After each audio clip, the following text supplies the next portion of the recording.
안녕하세요. 채널 주인장입니다. 이렇게 마이크를 들었는데 오늘은 거두절미하고 여기 제목에 적혀있던 방통대를 다닐까 하고 입학을 고민하는 분들이 있거나 방통대를 한 학기는 다녔는데 이게 계속 다니는 게 맞을지 그리고 자퇴를 하는 게 맞을지 고민하는 분들을 위해서 기준점 3가지를 말씀드리려고 해요.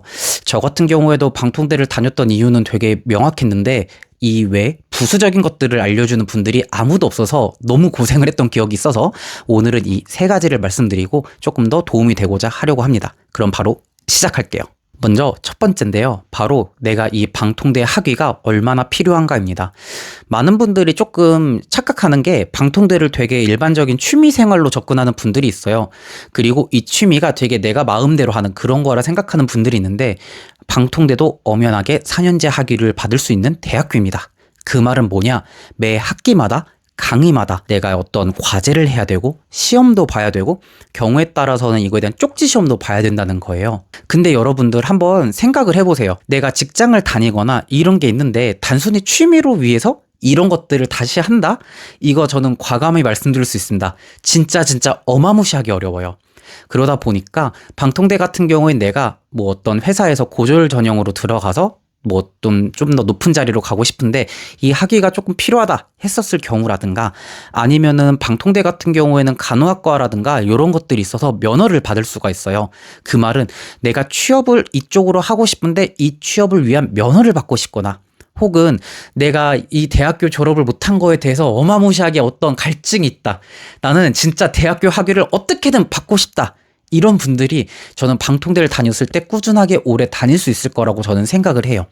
저 같은 경우에도 방통대를 다닌 이유가 명확하다고 말씀드렸는데 저는 방통대를 가기 전에 원래는 대학원으로 교육학을 너무 하고 싶어 했어요. 근데 결론은 다 리젝을 당했어요. 그 리젝 중에 큰 원인 중 하나는 일단 제가 전공 불일치를 좀 이유를 꼽았는데 지금 생각하면은 왜 그분들이 저를 리젝했는지 조금 알 거는 같아요. 그 전공 불일치, 그러니까 교육학을 해보니. 뭐 물론 그것 때문에 방통대를 어떻게든 다녔는데 진짜 너무나도 고통스러웠어요. 아니 세상에 이거를 회사 다니면서 하려고 하니까 내가 이걸 방통대를 하는 게 맞나 이런 고민도 엄청 들었고 결론적으로는 제가 마케팅 일을 하면서 그래 내가 이걸 조금 더 디벨롭하고 싶다라고 해서 결국은 광고로 석사를 하긴 했는데 지금 생각하면 왜 그런 결정을 했는지 조금 그렇네요.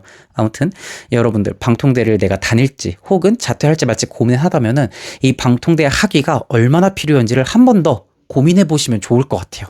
네, 일단 2번째 기준점은 이거 조금 조심스러우긴 한데 바로 금전, 돈 문제입니다. 방통대 학비는 굉장히 저렴한 건 팩트예요.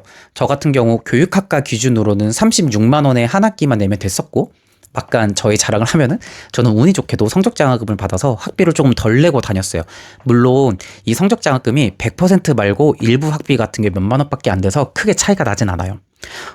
근데 36이면은 진짜 저렴한 거 아니야? 라고 생각할 수 있어요. 이거는 진짜 맞습니다.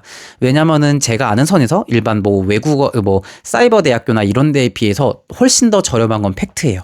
근데 여기서 우리가 한 가지 간과한 게 있어요. 먼저 방통대 같은 경우에는 온라인 베이스의 수업을 듣고 있지만 무조건 한 학기에 한 번, 뭐 과목에 따라 아닐 수도 있는데 어떤 과목들은 학교로 직접 가야 돼요. 한 번 정도는. 그 말은 뭐냐? 한 번 수업을 갈 때 드는 교통비가 들 것이고 식비가 들어요. 근데 이게 단순하게 한 과목이면 커버가 가능한데 이게 만약 6개 과목을 해야 되고 만약에 실습이 낀다든가 뭐 교육학과나 이런 거 같은 경우에는 수업을 더 많이 들으러 가야 돼요. 이런 경우에는 진짜 돈이 어마무시하게 더 들어가요. 그리고 이건 조금 창피한 거지만 해피캠퍼스 때문이기도 해요. 많은 분들이 너 이 새끼 해피캠퍼스 이럴 수 있지만 이게 해피캠퍼스를 이용하던 이유가 뭐냐면은 시험을 봐야 되잖아요. 근데 방통대가 참 힘들었던 게 족보가 없었어요.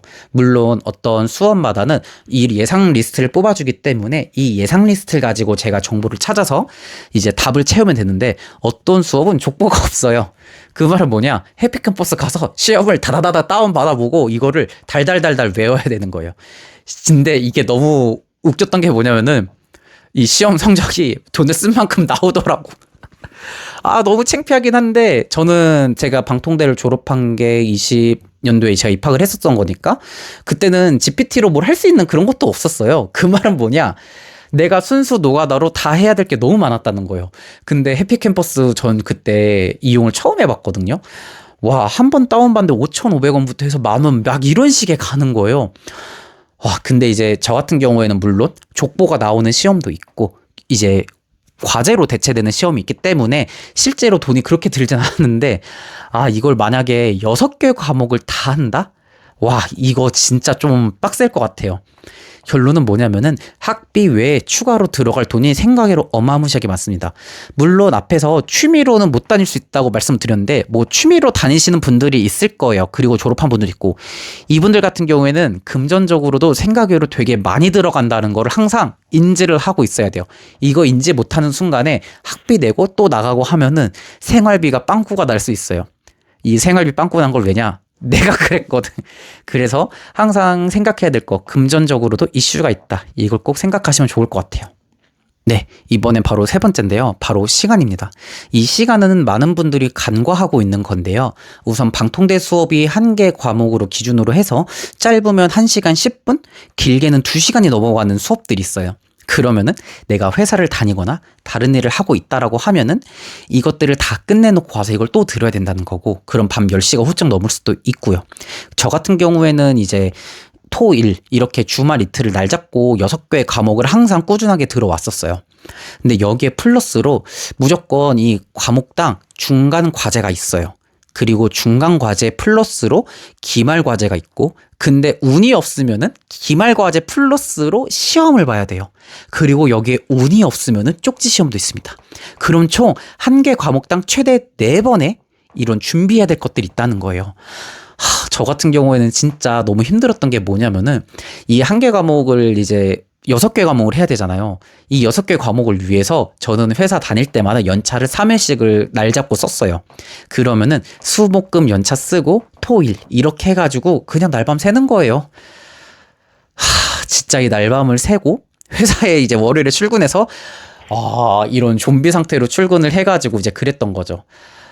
진짜 이때 너무너무 힘들었어요. 이거를 잘 보세요. 저는 이제 방통대를 하면은 1년에 2번은 이렇게 해야 된다는 거고, 연차 6개를 그런 식에 갈아 써야 된다는 거예요. 근데 만약에 회사 프로젝트가 겹쳐봐요. 그러면은 나는 야근을 하고 또 모두 해야 돼.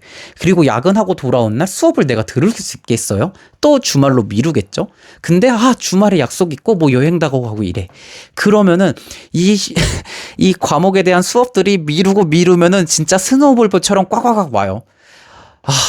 저 같은 경우에도 이제 어떤 과목들은 수업에 대한 진도율은 따로 성적에 반영 안 했는데, 요즘 방통대 이야기를 들어보면은 이 수업에 대한 진도율까지 대부분들이 다 성적에 반영한다고 해요. 여러분들 아시겠죠? 시간이 굉장히 많이 잡아먹어요. 이거를 항상 염두에 두시기 바랍니다.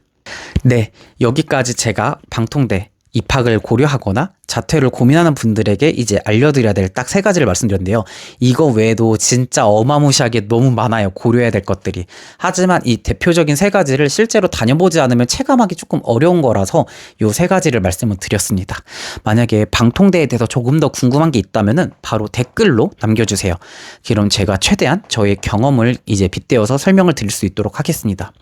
그리고 방통대를 다니고 계신 학우님들이 계시다면 항상 화이팅이고, 방통대 고민을 하고 있다면은 저는 한 번은 다녀봐도 나쁘지 않다 주의해요. 뭐 물론 내가 겪었던 교통을 너도 느껴보세요 라 이건 아니고요. 방통대를 다니면서 좀 경험할 것도 많고, 그리고 내가 느낄 좀 내 안에서 느끼는 무언가도 되게 많았어서 이 내 안에 느꼈던 무언가들에 대해서는 제가 조만간에 다시 한 번 더 말씀드리도록 하겠습니다.